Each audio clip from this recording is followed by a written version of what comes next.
Bismillahirrahmanirrahim. Assalamualaikum warahmatullahi wabarakatuh. Sobat-sobat, kita bersama lagi di channel saya dalam dakwah Islam pencerahan. Sobat-sobat, setelah kita tahu hasil dari tes DNA Mbak Alawi, kemudian kita juga tahu bagaimana kiprah keturunan dari Mbak Alawi Yaman di zaman kolonial Belanda, dan tes DNA ya mencengangkan kiprah mereka, keturunan mereka, yaitu Habib Utsman bin Yahya, juga mencengangkan sobat-sobat. Dan kali ini sobat-sobat, kita akan mengulik ya akhlak seorang Habib. Sekarang ya orang ya sekarang yang kehabibannya diragukan, maka mereka yang meragukan kehabibannya mengatakan yang mengaku Habib. Dan ternyata sobat-sobat, akhlaknya juga mencengangkan. Nah, bagaimana sobat-sobat akhlak seorang Habib ini? Nah, silakan mari kita sama-sama simak ya video berikut ini, sobat-sobat.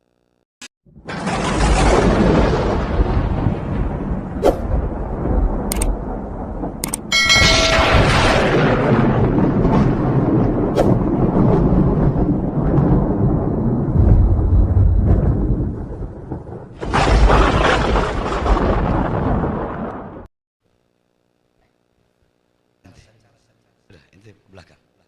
Ini salim sama guru.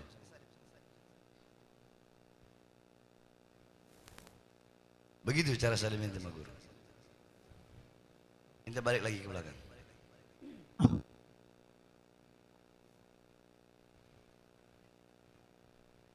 Ente orang semua nggak ada akhlak, nggak ada adab sama guru. Ente mau tahu bagaimana anak didik murid-murid anak akhlak dan adab? Abu Bakar al-Idrus, قم تعال علمهم كيف مصافحة بالشيوخ. Ente ngadep ke sini, biar mereka semua lihat. Ente mau lihat bagaimana harusnya murid cium tangan sama guru.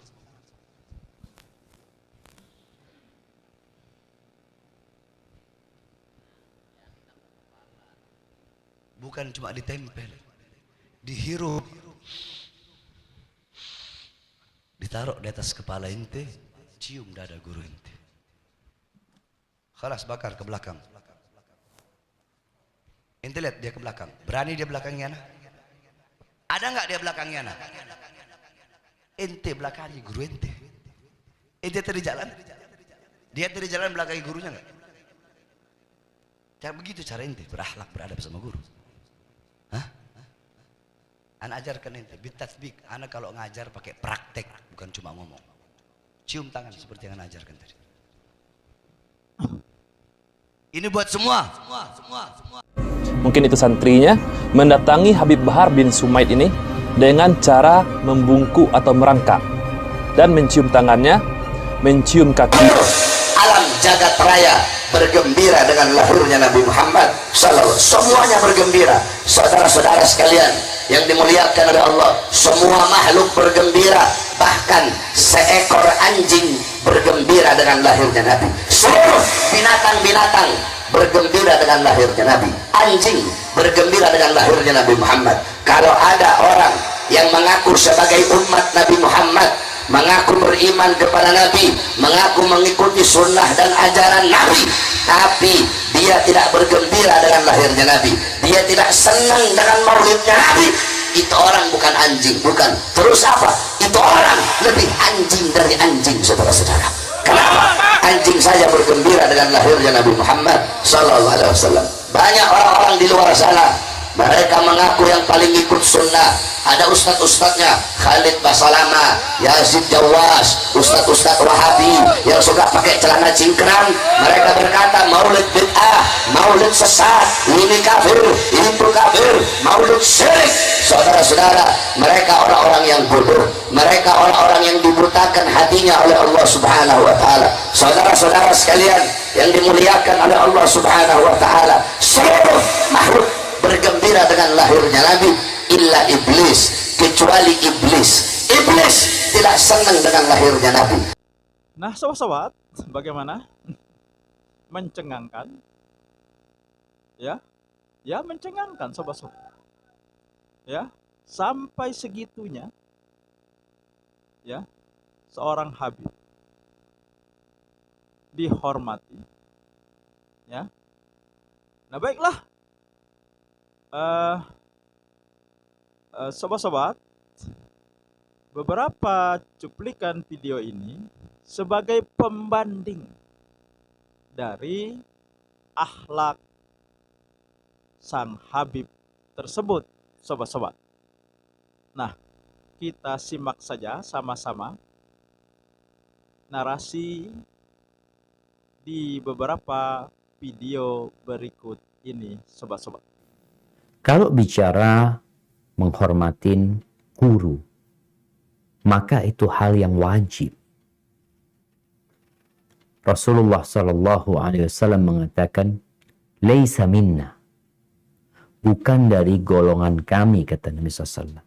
Siapa? Man lam yarham saghirana, orang yang tidak menyayangi yang kecil.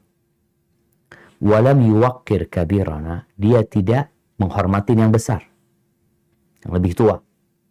Walam ya'rif li'alimina haqqa, dan orang yang tidak tahu dengan hak orang yang alim. Jadi guru itu harus dihormati, harus dihargai. Dan kita melihat bagaimana para sahabat menghormati Nabi alaihi salatu wassalam, dan bagaimana kemudian para tabi'in menghormati para sahabat Nabi. Hanya saja nggak boleh berlebih-lebihan. Kalau bicara mencium tangan guru, boleh-boleh aja. Tapi mencium tangan guru dengan keyakinan bahwasanya ada berkah di tangan guru ini yang nanti perlu dipertanyakan. Dari mana kok ada berkah di tangan gurunya? Berkahnya guru itu di ilmunya. Berkahnya guru itu di kesolehannya, di doanya. Bukan di tangannya. Tapi kalau kita mencium tangan guru sebagai bentuk menghormati guru, nggak ada masalah. Tapi tidak dengan meyakini bahwasanya tangannya guru itu ada berkahnya. Bagaimana dengan bekasnya orang soleh? Umpamanya kalau kita bicara bekas minumnya orang yang soleh. Masalah ini ada khilaf di antara para ulama ya. Karena yang ada berkah di jasadnya itu yang disepakatin adalah Nabi Muhammad alaihissalatu wassalam. Dari Anas radhiyallahu taala anhu, beliau berkata, "Lam yakun syakhsun ahabba ilaihi min Rasulillah sallallahu alaihi wasallam." Jadi orang yang paling dicintai oleh para sahabat adalah Nabi sallallahu alaihi wasallam.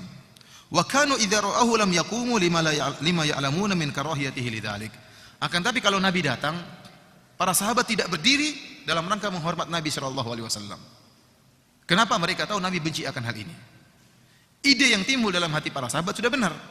Namanya orang kalau datang kemudian kita berdiri, orang itu akan senang, merasa dihormati. Dan itu juga terbetik dalam hati-hati para sahabat. Dan mereka ingin berdiri menyambut kedatangan Nabi, menghormati Nabi. Akan tapi mereka timbang dengan sunnah, ternyata Nabi tidak suka dengan cara seperti itu. Nabi tidak suka kalau dia dihormati dengan berdiri. Pembantu Nabi SAW namanya Anas bin Malik, 10 tahun jadi pembantu di rumah Nabi SAW, 10 tahun. Dari umur 9 tahun sampai 19 tahun. Maka Anas mengatakan selama saya menjadi pembantu di rumah Nabi SAW 10 tahun, belum pernah sekalipun saya mendengarkan Nabi SAW berkata kasar ataupun mencaci maki baik istri-istrinya ataupun pembantunya. Nah, sobat-sobat, tentunya sobat-sobat sudah bisa membandingkan ya video yang di awal, kemudian video pembandingnya, sobat-sobat. Ya, tentu juga sobat-sobat sudah mengambil kesimpulan. Ya, saya hanya menyampaikan, silahkan ya sobat-sobat semua dan seluruh pemirsa ya menilainya. Ya, tentu saja bicara masalah agama, bicara masalah Islam, ukuran kebenarannya adalah Allah dan Rasulnya, Al-Quran dan Sunnah Nabi, ya, yang ditegaskan di surat An-Nisa ayat 59. Demikian sobat-sobat, semoga ini menginspirasi dan mencerahkan.